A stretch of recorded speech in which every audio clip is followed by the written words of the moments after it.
Good afternoon, everyone, and welcome to this session of the Montgomery County Council. We are continuing going through our FY26 operating budget and amendments to the FY25 to 30 capital improvement program. This afternoon, we will receive a status update from Mr. Howard and Mr. Smith to go over our overview of revenues and expenditures and where we stand right now after the last few weeks of committee sessions and full council session last week. And then we will have a work session on budget items and then adjourn for the day. So Mr. Howard and Mr. Smith, I'll turn it over to you. Thank you. So the staff report for item number 1 is a status report on where you are on revenues and expenditures at the FY26 operating budget after your last full week of council work sessions, similar to the update we gave last Monday when the council had finished their committee work sessions. And so we track things in 3 different categories: reductions, additions, and resource changes. In terms of reductions, the council has approved $4.4 million in reductions, with an additional $306,000 in reductions that remain for consideration on the reconciliation list. In terms of additions, the council has placed a total of $50.4 million in additions on the reconciliation list. In terms of resource changes, the council has approved resource changes that would result in a net decrease of $40.2 million available to fund the FY26 operating budget. This is primarily due to the decision to reject the executive's proposed 3.5-cent property tax increase and to reject the executive's proposed changes to the income tax offset credit amount. The council has not acted on the executive's proposed changes to the county income tax rate, and the council is scheduled to hold a public hearing on that proposed change tomorrow. As discussed at the May 5th work session, the council's income tax options include first, no tax increase, which would yield no additional revenue in FY26. Second, a prospective tax increase to 3.3% to begin tax year 2026, which would net $25 million in additional resources in FY26. Or 3, a retroactive tax increase to 3.3% to begin in tax year 2025, which would net $75 million in additional FY26 resources. So in terms of where the council is in terms of a gap, if the council were to accept the additional reductions currently on this reconciliation list, it will need to find an additional $37.9 million in reductions or additional resources to approve a balanced budget. So that is the low end of the current gap. If the council accepts all the reductions and additions currently on the reconciliation list, it will need to find an additional $85.9 million in reductions or additional resources to approve a balanced budget. So that is the high end, the maximum of where you are in terms of a gap. And just a reminder that the straw votes on the adjustments to the FY26 budget will take place on Thursday, with final action scheduled for the following Thursday on May 22nd. And I'll turn it back over to the council president. Great. Thank you very much. Just seeing if anyone has any questions on the update. I'm not seeing any. So then we'll, sorry, Councilmember Glass. Thank you. Thank you very much, Mr. Howard, for this. I know the information was just uploaded with regard to current potential reductions on the reconciliation list and the staff recommended list of additional reductions to place on the reconciliation list and all the other information that's already being included. I think it's important for everyone to know that when I've come into this budget process, one of my guiding principles was to maintain same services budget, at least at a very bare minimum, ensure the services that we currently have. As we've been working through this, there have been reductions and additions and conversations continue about resource changes as well. But on some of these lists are reductions to the base budget. It's a conversation that we will have throughout the course of this week. But is there a list of new additions, things that have been added to this budget as well? In terms of additions by the council or additions by the agencies or the county executive? Well, as presented, there are various lists for public consumption, and so I was curious if there is a set list of things that have been added to the FY25 budget for the FY26 budget. So for the tracking that I was just going through, those are just additions that have been added to the executive's proposed March 14th budget. The list of all the items that were added, for example, by the executive in his recommended budget over and above the FY25 amount would be included and embedded in the FY25 or FY26 budget request of the executive. Is that listed anywhere? Would one have to go back through all the packets to discern that information? They would be in all the packets, yes. All the staff reports included a summary of all the changes to the executive's recommended budget, both pluses and minuses to the budget. But there is not one concise list with all the new additions. We would need to prepare a list from the Office of Management and Budget, based on their initial presentation of the executive's budget to put that together. Okay.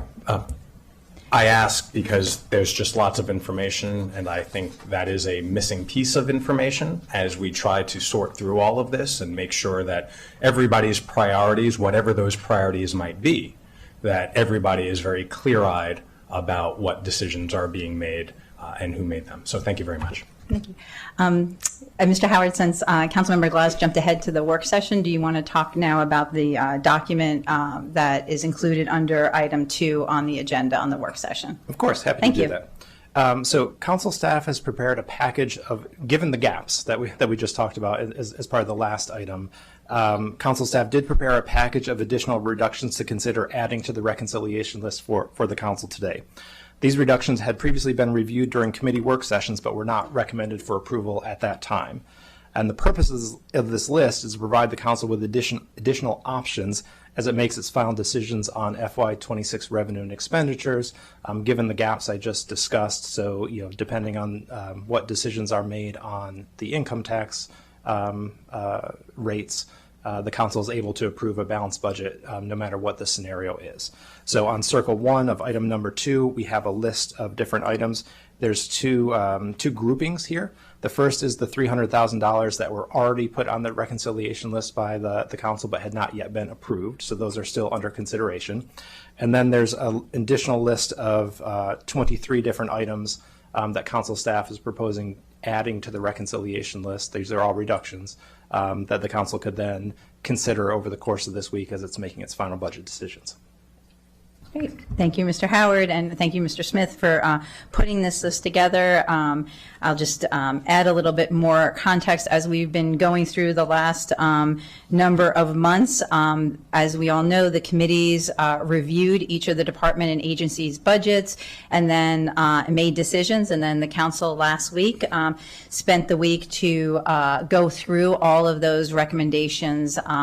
And as we wound down last week, we noted that regardless of where a council member may be on their views on the revenues, the income tax, we did not have enough items on the reconciliation list in order to make decisions. And so we asked staff to look at those things that they had recommended so that we could review them again, and that is the list that we have before you.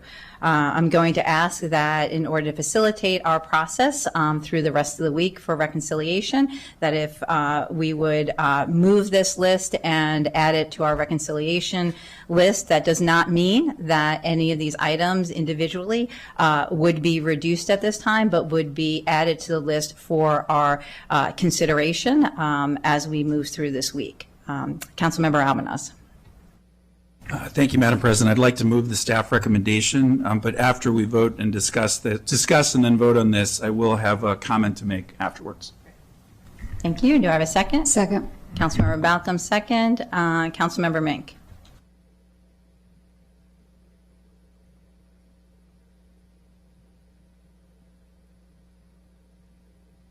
Yeah, thank you. Oh, the button. All right. So I'm not going to be voting in support of this motion. The biggest item by far and away on the list is MCPS with $50 million on the line here. There is already $19 million for us of potential cuts for us to consider to MCPS. That's already on the reconciliation list.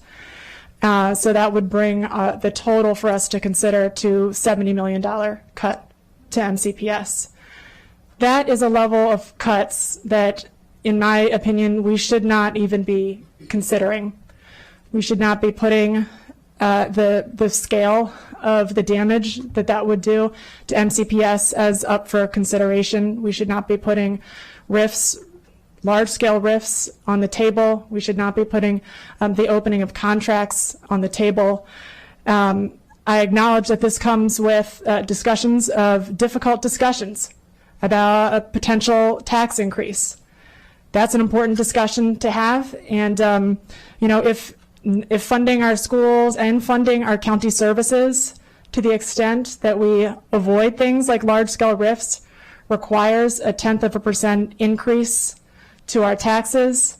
In the conversations that I have gotten to have with constituents since we've gotten the most recent revenue updates, folks who have reached out to understand kind of the depth of what we get and don't get at each of these levels, they have expressed to me in those a willingness to chip in.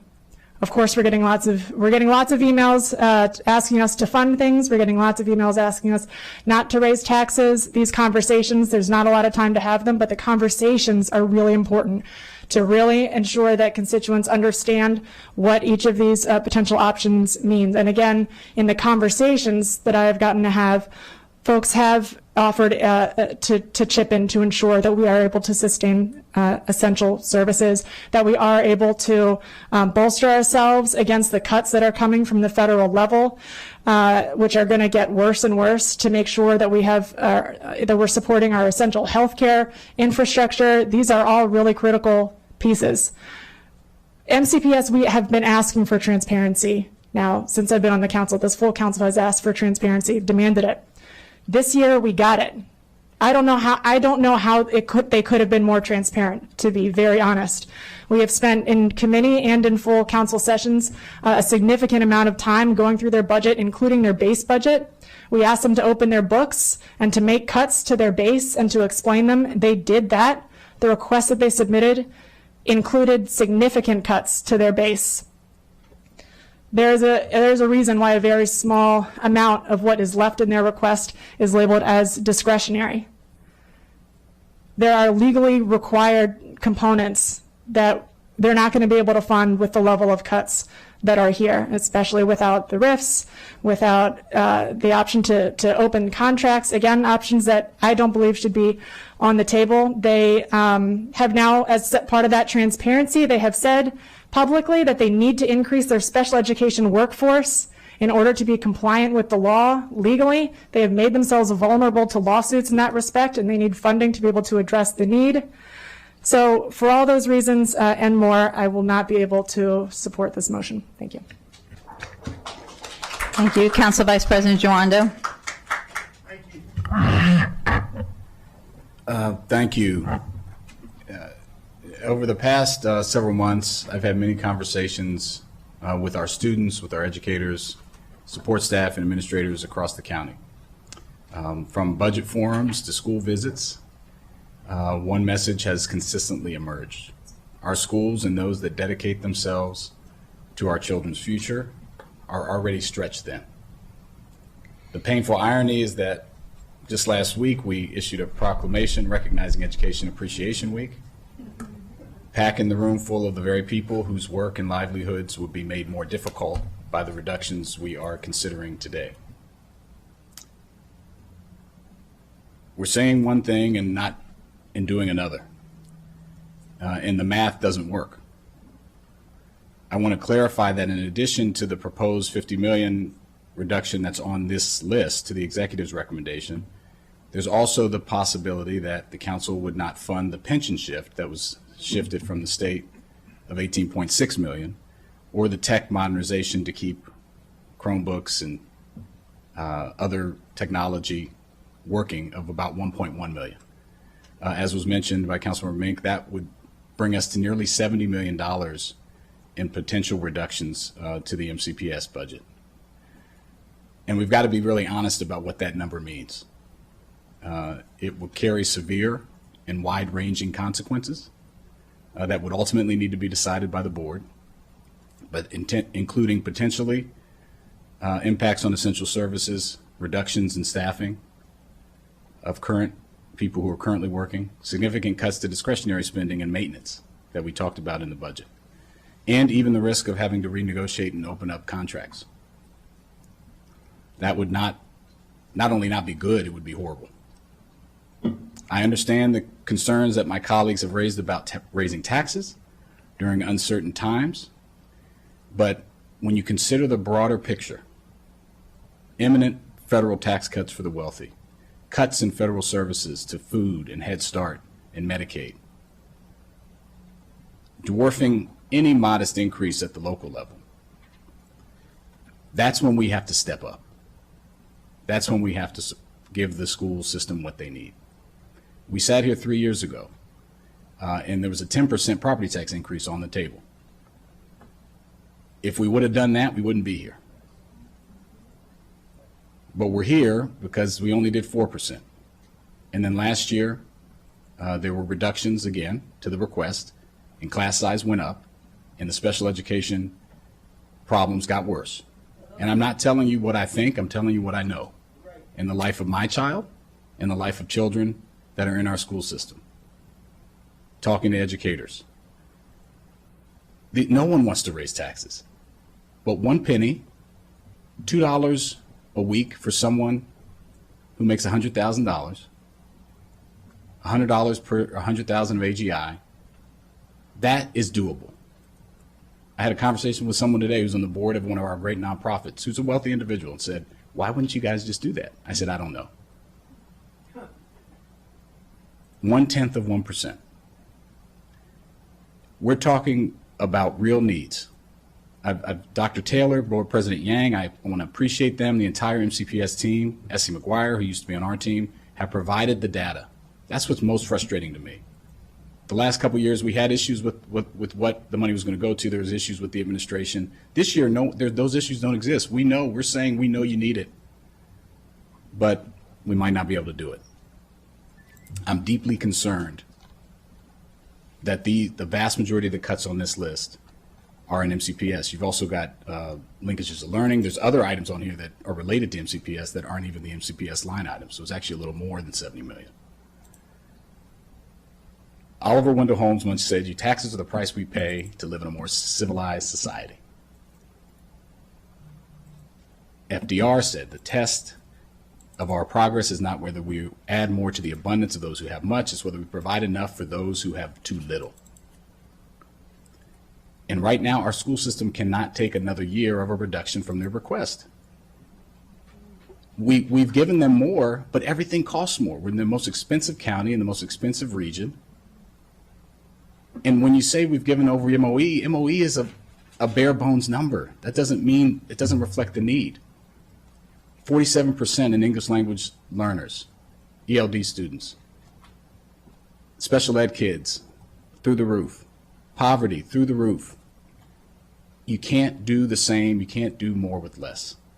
So I just cannot support this. We can't have it both ways. And these cuts should not be considered in light of some action we can take to make sure that our kids, our teachers have what they need. The numbers simply do not add up. Thank you. Thank you. Councilmember Sales? Thank you, Madam President. As I stated last week, my commitment to fully funding MCPS's budget remains unwavering. With proposed cuts up to $50 million on the rec list, the stakes couldn't be higher. Let me be absolutely clear, asking our students, educators, and school staff to bear the weight of cuts this severe is unacceptable and should not be considered. I will continue to advocate for full funding of our public schools as we move through the final stages of this budget process. Our policy choices clearly pronounce our values and priorities.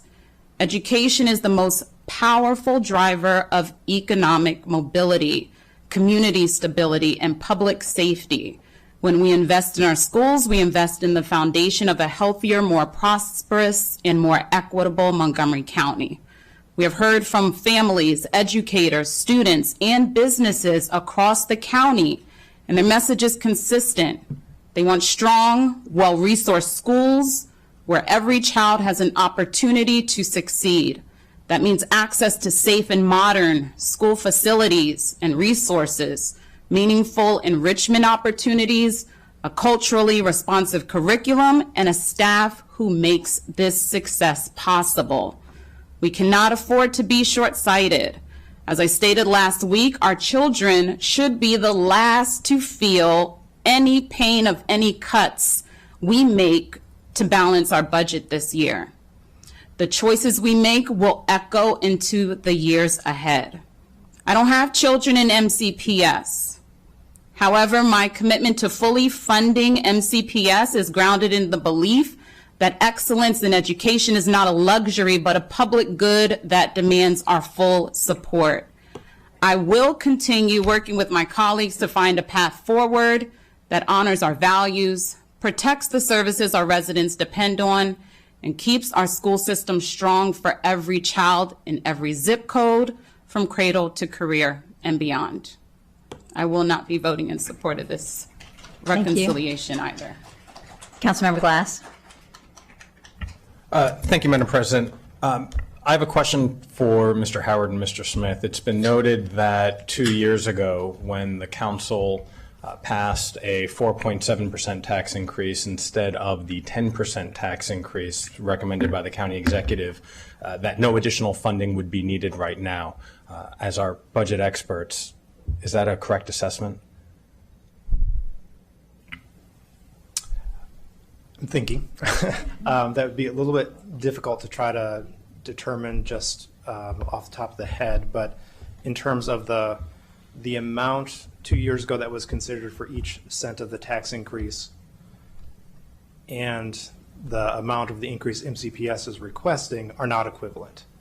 It was about $22 million for every cent of a tax increase. So if you had another 5 cents of the tax increase, you're around 110-ish million, if my math is kind of correct. And the MCPS request is for over $280 million in additional county funds. So if a 10% tax increase had been adopted 2 years ago, in order to meet the demand right now, it is very likely that another tax increase would be requested. That's what you're saying? If you're just looking at, and obviously with any budget decision, money moves around, right, when you have tax rate changes. So if just looking at the total dollars, would those total dollars be equivalent to MCPS's budget request this year? I don't believe so, but obviously I want to do a little bit further math and calculations on that.